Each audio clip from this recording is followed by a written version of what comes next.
She collapsed in a field clutching two babies. The lonely cowboy recognized his daughter's eyes. Hello, dear viewers. Welcome back to our channel, where we bring you the most touching and incredible real-life stories that will move your heart and restore your faith in humanity. Today, I have an extraordinary story to share with you, one that will take you on an emotional journey through the vast plains of Montana, where a lonely cowboy's life changed forever in the most unexpected way. Before we begin, please hit that subscribe button and ring the notification bell so you never miss our incredible stories. And I want to hear from you. Leave a comment below telling us where in the world you're listening to this amazing story. Are you joining us from New York, maybe California? Or perhaps you're listening from across the ocean in Europe or Asia? Your comments mean the world to us, and we love connecting with our global family.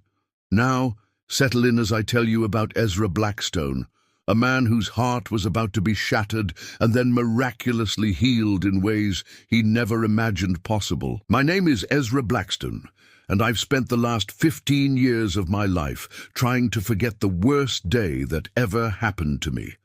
I'm 52 years old now, and I've been working this ranch in rural Montana since I was barely 18.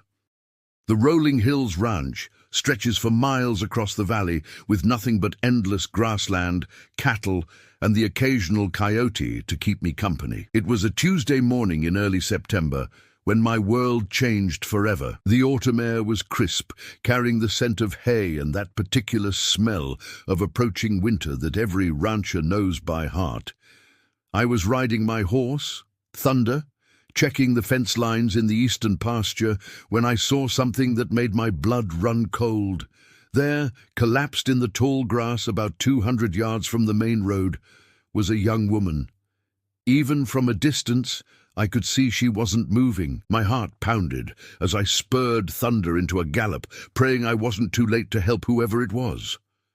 As I got closer, I could see she was clutching something against her chest. Not something, but someone.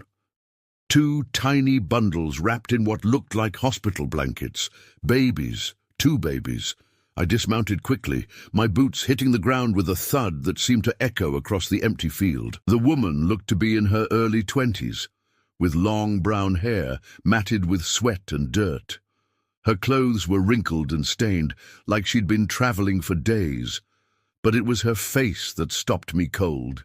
Even unconscious, even pale and exhausted, there was something achingly familiar about her features. The curve of her cheek, the shape of her nose, it was like looking at a ghost from my past.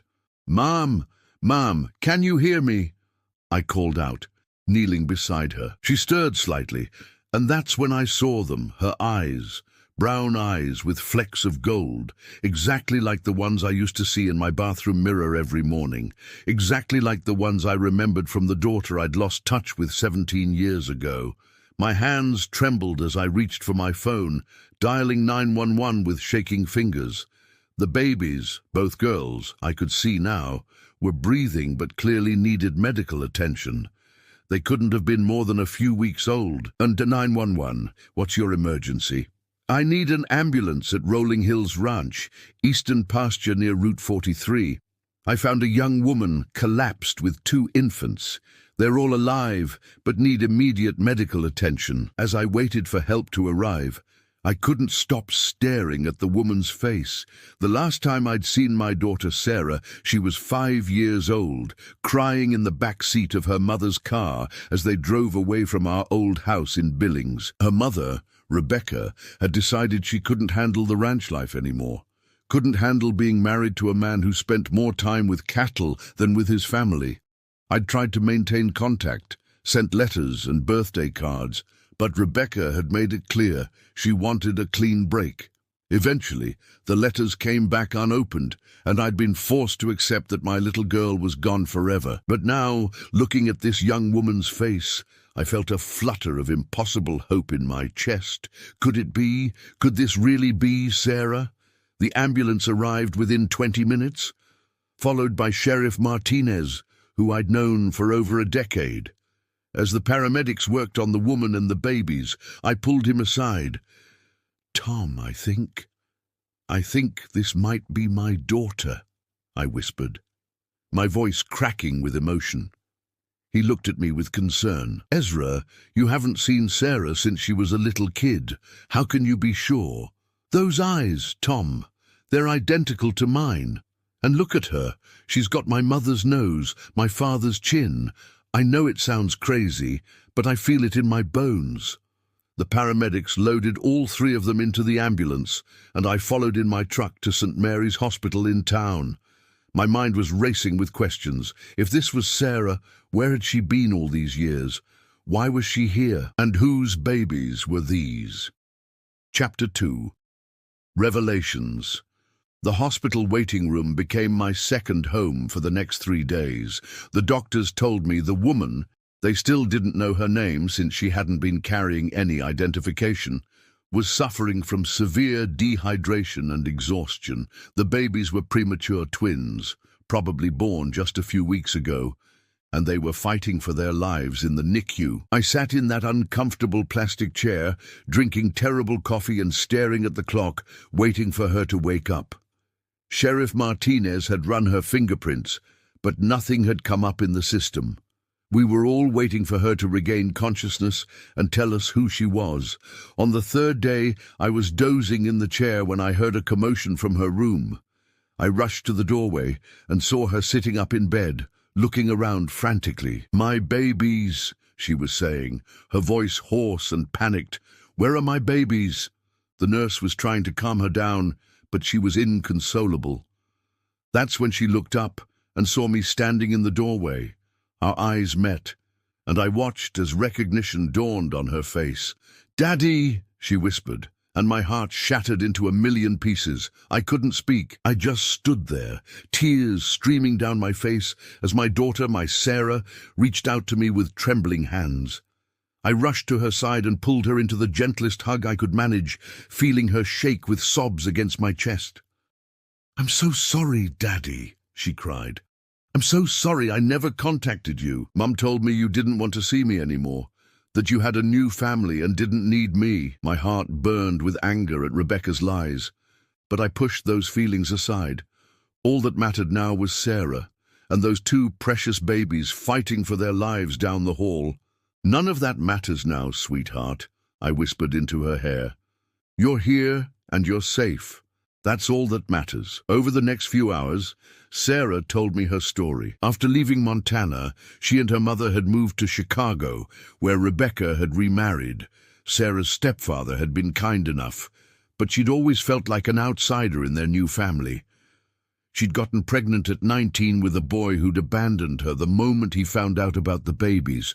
"I was so scared, Daddy," she said, holding my hand tight. "I was living in a tiny apartment, working 2 jobs just to pay rent. When the babies came early, I knew I couldn't take care of them properly. I remembered you always used to say that Montana was where our family belonged, where we could make a fresh start. So I took what little money I had and started driving west." She'd been on the road for 4 days, stopping only when absolutely necessary. The babies had been born 6 weeks premature, and the stress of the journey had taken its toll on all of them. She'd been trying to reach the ranch when she'd become too weak to drive any further. I pulled over and started walking. She continued, "I knew the ranch was around here somewhere, but I guess I got turned around. I just kept walking until I couldn't anymore." The next morning, Dr. Patterson, the head of the NICU, gave us an update on the twins. Emma and Grace, Sarah had named them after my mother and grandmother, were stable, but would need to stay in the hospital for at least another month. "They're fighters," Dr. Patterson said with a smile. "Just like their grandfather, I imagine." That afternoon, I brought Sarah home to the ranch. She was still weak, but insisted on seeing the place where she'd been born. As we drove up the long dirt road to the house, I watched her face light up with memories. "It's exactly the same," she whispered. "Even the swing on the front porch. I'd kept that swing in perfect condition for 17 years, always hoping that someday my little girl would come back to use it." Chapter 3. Building Trust. The first few weeks of Sarah's recovery were challenging for both of us. She was dealing with postpartum depression, the stress of having premature babies, and the overwhelming guilt of having been away from her father for so long. I was trying to navigate being a grandfather while reconnecting with a daughter I barely knew.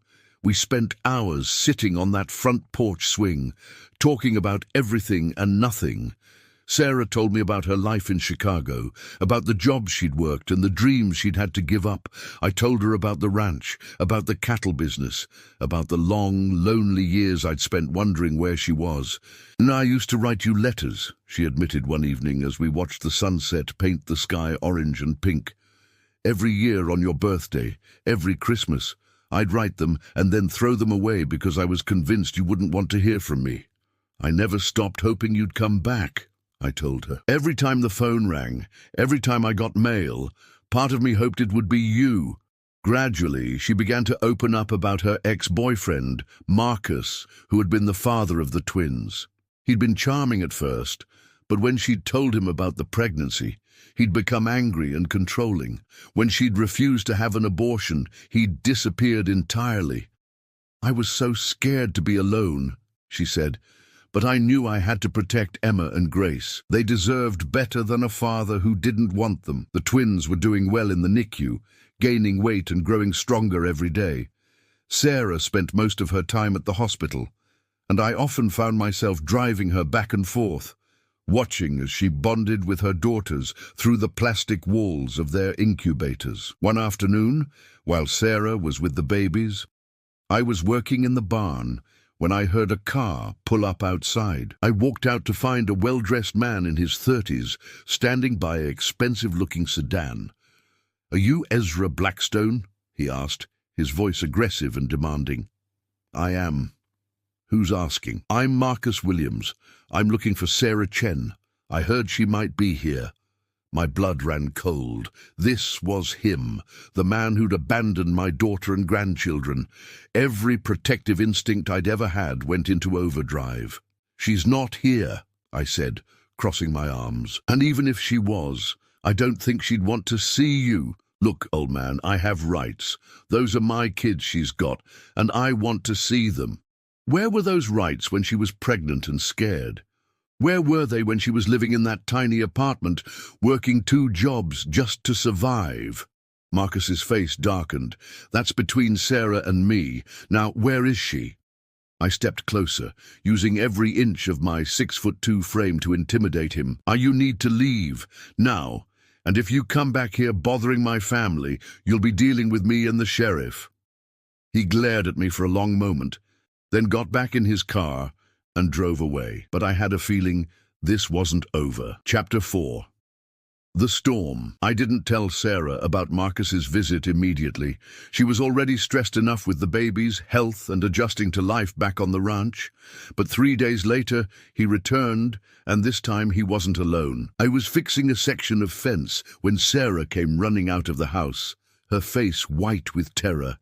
"Daddy, he's here," she gasped. "Marcus is here, and he's got some kind of lawyer with him. They're demanding to see the babies." I dropped my tools and walked with her to the front of the house, where Marcus was standing with a thin, sharp-eyed man in an expensive suit. "Mr. Morrison," the lawyer said, extending his hand. "I'm David Kellerman, attorney for Mr. Williams. We're here to discuss custody arrangements for his children."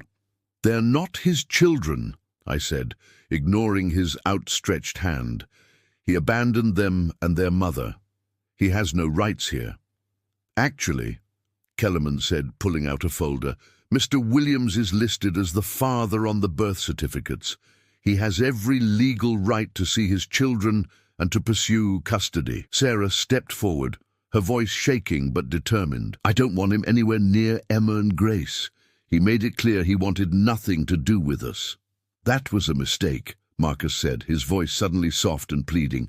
"I was young and scared. I've changed, Sarah. I want to be a father to our girls." "Where were you when I was living on ramen noodles and working double shifts?" Sarah shot back. "Where were you when I was in labor, scared and alone?" "I'm here now," Marcus said, "and that's what matters. The lawyer stepped forward again. "We're prepared to file for joint custody, but we'd prefer to work this out amicably. Mr. Williams simply wants to be part of his daughter's lives." I could see Sarah wavering, the part of her that had always wanted her children to have a father fighting against her better judgment, but I'd seen enough of life to recognize a manipulator when I saw one. "The babies are still in the NICU," I said firmly. "They're premature and fragile. This is not the time for this kind of stress." "We understand," Kellerman said, "but Mr. Williams has rights, and we intend to enforce them." After they left, Sarah broke down completely. She'd been so strong for so long, but the threat of losing her children to a man who'd abandoned them was too much to bear. "What if they take them away from me?" she sobbed. "Or what if the courts decide he's better for them because he has money?" I held her close, feeling the same protective rage I'd felt when she was 5 years old and came home from school with a bloody nose from a playground bully. "That's not going to happen," I promised her. "We're going to fight this, and we're going to win." The next few days were a blur of phone calls to lawyers, gathering documentation, and preparing for what looked like a nasty custody battle. Sarah was barely eating, barely sleeping, consumed with worry about her daughters. Then, on a Friday morning, we got the call we'd been dreading. The twins were ready to come home from the hospital, but Marcus had filed an emergency motion to prevent Sarah from taking them. "They can't do this," Sarah cried as we sat in the hospital parking lot. "They can't keep me from my babies, but they could, and they did." The judge granted a temporary restraining order, pending a full custody hearing. Emma and Grace would remain in the hospital under court supervision until the matter was resolved. I watched my daughter's heart break all over again, and I knew I had to do something to protect my family. Chapter 5. The Truth Revealed. The custody hearing was scheduled for the following Wednesday. Sarah had barely spoken since the restraining order, spending most of her time staring out the window at the fields where I'd found her just 2 months ago. I'd hired the best family lawyer I could find, but I was terrified it wouldn't be enough. Then, on Monday evening, I got an unexpected visitor. Sheriff Martinez knocked on my door, looking grim but determined. "Ezra, I need to talk to you about Marcus Williams," he said, settling into a chair at my kitchen table. "But what about him?" "I've been doing some digging since you told me about the custody case. Marcus Williams has quite a history. Domestic violence arrests, drug charges, financial fraud, and there's something else." He pulled out a manila folder and spread several photographs across the table. They showed Marcus with various women, some of whom had visible bruises and injuries. "He's got a pattern," Martinez continued. "He targets single mothers, especially ones with money or property. He gets them pregnant, then uses the kids as leverage to control them and their assets." My hands clenched into fists. "That son of a—" "There's more," Martinez interrupted. "I talked to a detective in Chicago. Marcus has been arrested 3 times for domestic violence, but the charges were always dropped. His victims were too scared to testify." "Does Sarah know about this?" "I don't think so, but there's something else you need to know. One of his ex-girlfriends is willing to testify about his pattern of abuse. She's been trying to build a case against him for years." The next morning, I showed Sarah the evidence. She went pale as she looked through the photographs and police reports. "He seemed so charming at first," she whispered. "I thought I was in love with him." "That's how predators work," I said gently. "They make you believe they're someone they're not." At the custody hearing, our lawyer presented all the evidence Martinez had gathered. Marcus's attorney tried to discredit it, claiming it was all circumstantial and that his client had changed. But then Sarah took the stand. "Your Honor," she said, her voice clear and strong, "I want to tell you about the night I told Marcus I was pregnant." She described how he'd flown into a rage, calling her names and demanding she get an abortion. She told the court about the threats he'd made, the way he'd tried to control her even after disappearing from her life. "I was 19 and scared," she said. "I thought I needed him to be a good mother, but I realized that my daughters deserved better than a father who saw them as tools to use against me. The judge listened carefully to all the testimony, then made his ruling. Based on the evidence presented, I find that Mr. Williams has demonstrated a pattern of behavior that would be detrimental to the welfare of these children. Full custody is awarded to the mother, Sarah Morrison. Mr. Williams will be allowed supervised visitation only after completing anger management and parenting classes. Sarah collapsed in relief, and I caught her as she fell into my arms. We'd won, but more importantly, we'd protected Emma and Grace from a man who would have used them as weapons. 3 days later, we brought the twins home to the ranch. Sarah had decided to take my last name again, wanting to give her daughters the stability of a family name they could be proud of. As I watched my daughter rock her babies to sleep on the front porch swing, I marveled at how much our lives had changed. The ranch that had once echoed with loneliness was now filled with laughter and hope. "Thank you, Daddy," Sarah said softly, "for everything." "Thank you for coming home," I replied, settling into the chair beside her, "for giving me a chance to be the father I should have been." The autumn sun was setting over the Montana plains, painting the sky in shades of gold and purple. Emma and Grace slept peacefully in their mother's arms, unaware of the battle that had been fought for their future. I thought about the day I'd found Sarah collapsed in that field, clutching 2 tiny lives against her chest. I'd thought I was saving them, but the truth was, they'd saved me. They'd brought my daughter home and given me a second chance at being a father and a grandfather. As the stars began to appear in the darkening sky, I made a silent promise to those 2 sleeping babies. They would grow up surrounded by love, knowing they were wanted and protected. They would never doubt their worth or their place in this world. The ranch would be theirs someday, along with all the love and security it represented. But for now, it was enough to sit on this porch with my family, watching the day fade into night and knowing that tomorrow would bring new possibilities and new joys. The lonely cowboy who had ridden out to check fence lines that September morning was gone forever, replaced by a man who had found his purpose in protecting and loving the family that had been returned to him. And every night, as I listened to the sound of my daughter singing lullabies to her babies, I thanked God for the day she collapsed in my field, clutching 2 angels who brought us all home. The end. Thank you for joining us on this incredible journey of love, loss, and redemption.